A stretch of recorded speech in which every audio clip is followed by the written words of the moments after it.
ಗೌರಿಬಿದನೂರು ನಗರದ 12ನೇ ವಾರ್ಡ್ ತ್ಯಾಗರಾಜ ಕಾಲೋನಿಯ ಅಶ್ವಥ್ ನಾರಾಯಣ್ ಎಂಬುವರ ಮನೆಯ ಬೀಗ ಒಡೆದು ಕಳ್ಳರು ತಮ್ಮ ಕೈಚಳಕವನ್ನು ತೋರಿಸಿರುವ ಘಟನೆ ಬುಧವಾರ ಬೆಳಕಿಗೆ ಬಂದಿದೆ. ತ್ಯಾಗರಾಜ ಕಾಲೋನಿಯಲ್ಲಿ ವಾಸವಿರುವ ಅಶ್ವಥ್ ನಾರಾಯಣ್ ಶೆಟ್ಟಿ, ಶೈಲಜಾ ದಂಪತಿಗಳು ಆರೋಗ್ಯ ತಪಾಸಣೆಗೆಂದು ಮನೆಗೆ ಬೀಗ ಹಾಕಿಕೊಂಡು ಕಳೆದ ಶುಕ್ರವಾರದಂದು ಬೆಂಗಳೂರಿಗೆ ಹೋಗಿದ್ರು. ಆರೋಗ್ಯ ತಪಾಸಣೆ ಮುಗಿಸಿಕೊಂಡವರು ಸಂಕ್ರಾಂತಿ ಹಬ್ಬದ ಪ್ರಯುಕ್ತ ಬೆಂಗಳೂರಿನಲ್ಲಿರುವ ಮಗ ಆಕಾಶ್ ಮನೆಗೆ ಹಬ್ಬಕ್ಕೆಂದು ಹೋಗಿದ್ದು ಅಲ್ಲೇ ಉಳಿದುಕೊಂಡಿದ್ರು. 3-4 ದಿನಗಳಿಂದ ಬೀಗ ಜಡಿದಿರುವ ಮನೆಯನ್ನು ಗಮನಿಸಿದ ಖದೀಮರು ತಮ್ಮ ಕೈಚಳಕವನ್ನು ತೋರಿಸಿದ್ದಾರೆ. ಮನೆ ಬೀಗ ಒಡೆದು ಒಳಗೆ ನುಗ್ಗಿ 2 ಬೀರುಗಳನ್ನು ತೆಗೆದು 3 ಚಿನ್ನದ ನೆಕ್ಲೆಸ್, 4 ಚಿನ್ನದ ಚೈನುಗಳು, 1 ಜೊತೆ ಬಳೆ, 3 ಬ್ರಾಸ್ಲೆಟ್, 6-7 ಚಿನ್ನದ ಉಂಗುರಗಳೊಂದಿಗೆ 1 ಲಕ್ಷ ರೂಪಾಯಿ ನಗದನ್ನು ದೋಚಿದ್ದಾರೆ ಅಂತ ಶೈಲಜಾ ತಿಳಿಸಿದ್ದಾರೆ. ಅಶ್ವಥ್ ನಾರಾಯಣ್ ಶೆಟ್ಟಿ ತಮ್ಮನಾದ ಜನಾರ್ದನ ಶೆಟ್ಟಿ ಅಣ್ಣನಿಗೆ ಫೋನಿನ ಮೂಲಕ ವಿಷಯ ತಿಳಿಸಿ ಕರೆಸಿದ್ದಾರೆ. ಅದಕ್ಕೂ ಮುನ್ನ ಸ್ಥಳೀಯರು ಪೊಲೀಸರಿಗೆ ಫೋನಿನ ಮೂಲಕ ವಿಷಯ ತಿಳಿಸಿದ್ದಾರೆ. ಇನ್ನು ಘಟನಾ ಸ್ಥಳಕ್ಕೆ ನಗರ ಠಾಣೆಯ ಅಪರಾಧ ವಿಭಾಗದ ಪಿಎ ಚಂದ್ರಕಲಾ ಮತ್ತು ಸಿಬ್ಬಂದಿ ಭೇಟಿ ನೀಡಿ ಸ್ಥಳೀಯರಿಂದ ಮಾಹಿತಿ ಪಡೆದು ಬೆರಳಚ್ಚು ತಜ್ಞರನ್ನು ಕರೆಸಿ ತನಿಖೆ ಮುಂದುವರೆಸಿದ್ದಾರೆ.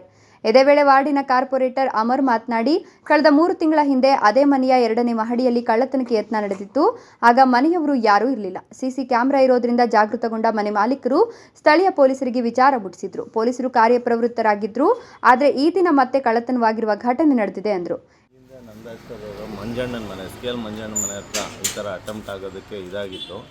ಬಟ್ ನಾವು 2-3 ಸರಿ ನೋಡಿದ ತಕ್ಷಣ ಕ್ಯಾಮ್ರಾದಲ್ಲಿ ಪೊಲೀಸರು ತಿಳಿಸಿದ್ರೆ ಅವ್ರು ಬಂದು ತಕ್ಷಣ ಇದು ಮಾಡಿದ್ರು. 3 ದಿವಸ ಅವ್ರ ಊರಲ್ಲಿ ಇರಲಿಲ್ಲ, ಹಂಗೆ ಅದು ಫಾಲೋ ಅಪ್ ಮಾಡಿ ಇದು ಮಾಡಿದ್ದಕ್ಕೆ ಮತ್ತೆ ಅಲ್ಲಿ ಆ ಥರ ಘಟನೆ ನಡೀಲಿಲ್ಲ. ಅದಾಗಿ ಒಂದು 3-4 ತಿಂಗಳಾಯಿತು.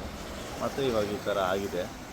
ಮತ್ತು ನಮ್ಮ ವಾರ್ಡಲ್ಲಿ ಜಾಸ್ತಿ ಇರೋದೆಲ್ಲ ಅಫಿಷಿಯಲ್ಸ್ ಇರೋದಕ್ಕೆ ಸ್ವಲ್ಪ ಒಂದು ಕ್ಯಾಮ್ರಾ ಹಾಕ್ಕೊಳ್ಳೋದ್ರಿಂದ ತೊಂದರೆ ಏನಿಲ್ಲ. ಎಲ್ಲರಿಗೂ ಹೇಳ್ತಾನೆ ಇರ್ತೀವಿ, ಅವ್ರಿಗೂ ಹೇಳಿದ್ದೀವಿ, ಊರಿಗೆ ಹೋಗ್ಬೇಕಾದ್ರೆ ಒಂದು ಸಾರಿ ಇನ್ಫಾರ್ಮ್ ಕೊಡಿ, ನಾವು ಒಂದು ಮಾತು ಹೇಳ್ತೀವಿ ಅಂತ.